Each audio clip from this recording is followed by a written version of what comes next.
In this lecture and the following lectures, we're going to be talking about some of the networking models that we use today. And both the models we're going to be looking at, the OSI model and the TCP/IP model, are conceptual models. These models are very widely used in networking. They will most likely be a part of your day-to-day work, and they're very testable. Now, if you're very new to networking, then this is going to take some time to learn. But it is a critical skill. That is also why you see the little elephant here. This is an important topic. And it is important because it is something that you are assumed to know. If there's a question on the exam and it says Layer 3 problem, or you have a network engineer that says this is a Layer 4 problem, well, what do you do? If you don't know what Layer 3 or 4 is, well then how can you answer the exam question or your colleague? So, to start out, we have the OSI model, Open System Interconnection Model. I don't think I've ever heard it referred to anything other than just the OSI model. And what they say the OSI model is a layered networking model that standardizes communication functions over telecommunication or computer systems regardless of the underlying structure and technology. Yeah, that's quite a mouthful. What that really just means is it is a model that is agnostic of technology and applications. It doesn't care about what type of technology and applications you use, it can still communicate. And the OSI model has 7 layers. Layer 1 is the physical layer, 2 data link, 3 network, 4 transport, 5 session, 6 presentation, and 7 is the application layer. And as mentioned, both for your exam and for your job, know what all layers are, what they do, how they work together, and the order that they are in. And the image over here on the right, if it seems a little small, don't worry, it will be part of the study guide as a full page. Now, for the people who have a hard time remembering the different layers, the order they are in, you can either remember it from layer 7 to 1. All people seem to need data processing. Application, presentation, session, transport, network, data link, physical. Or the one that I used when I was studying for my network certifications and for my CISP in 2009-10. Please do not throw sausage pizza away. That is from layer 1 to layer 7. Physical, data link, network, transport, session, presentation, application. And this was actually one of the things I wrote down when I did my certifications. You have that 5-minute window where it shows you how the exam works, how to click next, and so on. I spent part of that writing down, please do not throw sausage pizza away, and the PDUs. And if you look over here on the right, you can see PDUs on layer 1 are bits, layer 2 frames, layer 3 packets, layer 4 segments, and layer 5, 6, and 7, they are data. Because you might get a question that says something, frames, and then whatever question. Well, then you know frames are layer 2, so they're asking about something on layer 2. When I did my certifications 10, 12 years ago, the OSI model was more widely used. It is not so much anymore, but you still need to know it stone cold. Now, it is more common to use the TCP/IP model, but you need to know both. Now that we have talked about the model in general and some of the mnemonics, let's look at what is on the actual layers. So first off, we have layer 1 of the OSI model. That is the physical layer. This is our Ethernet cables, our fiber, radio waves, hubs, part of the NICs or networking cards, and the connectors on wireless. This could be copper Ethernet cables, twisted pair, or even more preferable, shielded twisted pair. But even if they are shielded, they are also the least secure. They are susceptible to eavesdropping and interference. It is really easy to clamp a sniffer on a networking cable and pick up all the traffic, which is also why we want all traffic encrypted. But of course, as you know, copper Ethernet cables are widely used, and they're widely used because they're cheap and they're easy to use. Now, if we want a more secure cable, we could use fiber. It is not susceptible to eavesdropping because here all the traffic are sent through light, not electricity. And while you still technically can splice into fiber cables and pick up the networking traffic, it is much more difficult, which makes it a more secure cable.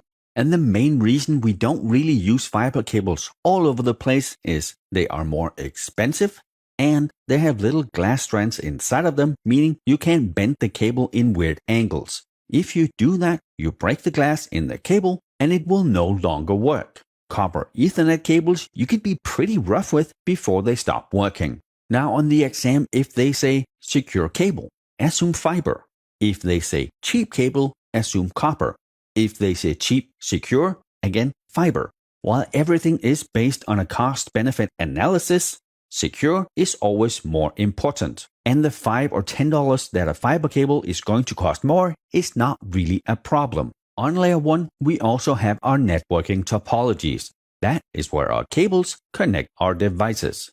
And we can use different topologies, bus, star, ring, partial or full mesh, and we will cover those in depth, what they do and what they do not do later, but just to understand, topologies are layer 1.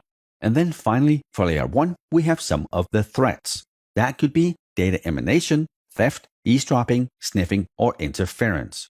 And just to cover those at a really high level, data emanation is changes to the electromagnetic field that is generated by a networking cable or a networking device. If our data is not encrypted, they can pick up the full traffic. If it is on a device, then they might be able to pick up some sort of information that can be used against us. Theft is pretty obvious. They steal some of our stuff. Eavesdropping is the cable sniffer I talked about earlier. Sniffing can be the same, but it doesn't have to be. It can be any information they pick up that they're not supposed to.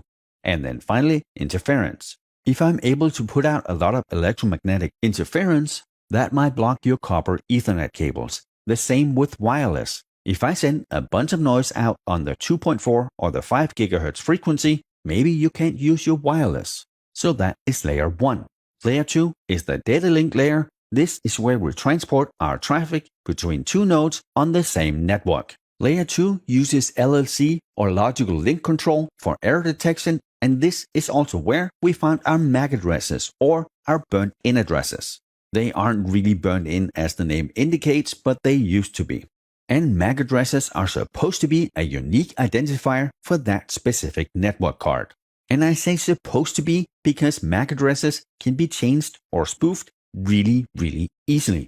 There might be completely good, valid reasons to change it, or they might not be. You just download a program, enter the MAC address you want for your device, and done. And the reason MAC address has to be unique is the local network uses that address to identify where to send traffic. If your PC and my PC are on the same network and I want to send you something, then that traffic is sent to your MAC address.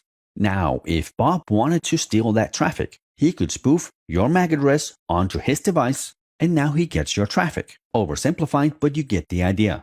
So in theory, whenever network cards are sent out or built into systems, they all have a completely unique identifier. But there have been examples of producers where they forgot about that or they just didn't think about it. They produced a couple of 100,000 networking cards with exactly the same address. Now let's say you get a handful of those on your network. That is definitely going to give the networking team a lot of confusion and a lot of late nights troubleshooting. So now that you know what they are, let's look at how they work. MAC addresses can either be EUI or MAC 48 or 64. That just means that it is either a 48 or a 64-bit address. On older networking cards, they will most likely be 48-bit. Newer networking cards will be 64. Over here on the right, you can see a 48-bit MAC address using hexadecimal characters. The first 24 bits is the manufacturer identifier. Each manufacturer that makes networking cards has a unique ID. Then on the right side, you have the device identifier, or UAA. That is unique to that one device. Since we needed more address space for the unique identifier, at some point we changed from 48 to 64-bit. The first 24-bit are still the producer of the networking cards. The last 40-bit now is unique to that one device. With IPv4, we can use both 48 and 64-bit devices, whereas IPv6 can only use 64-bit MAC addresses. If we use IPv6 and we have devices on our network that are only 48-bit MAC addresses, then IPv6 will just shimmy another 16 bits into the MAC address, effectively making the 48-bit a 64-bit MAC address. We will cover this more later in MAC addresses, and I will show you an example of how it actually works. The most common threats on Layer 2 are MAC spoofing and MAC flooding.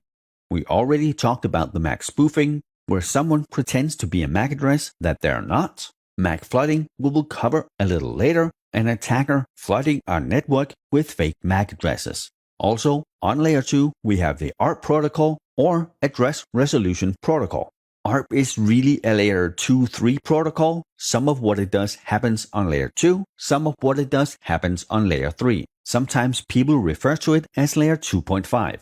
On Layer 2, we also have CSMA CD and CA. What that abbreviation means is Carrier Sense Multiple Access, CD is Collision Detection, CA is Collision Avoidance.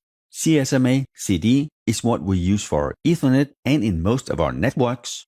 10-15 years ago, it was more of a problem with collision detection because with some of the older topologies, only one node could send at a time, which inherently made our network much slower, and we had a lot of collisions. So when we moved to switches, away from hubs, we sort of fixed the problem. Now, every single port is its own collision domain, whereas with a hub, the entire hub was a collision domain. From 2002 to 2005, I had an internet cafe. 40 computers connected, playing together. Connecting all those computers, we had hubs. Our networking topology was set up so it wouldn't affect the gamers, but to avoid the problem, we would have multiple hubs. Now, we could just have used one switch and there would be no issues, because every single port on the switch is its own collision domain. Since there's only one host on that port, there are no collisions. CSMA CA is collision avoidance, and that is what we use on our wireless networks. While it works somewhat similar to what hubs used to be, but technically only one entity on that network can send or receive at the same time. Since we're covering the OSI model now, we're not going to go too much in depth here, but we will cover that later. On Layer 2, we also have token passing. It is not really used anymore, but it is one of those things that I would know for the exam. It was commonly used in some of the older topologies, and you can think of it like the talking stick. If you have the talking stick, you're allowed to talk, everybody else has to be quiet.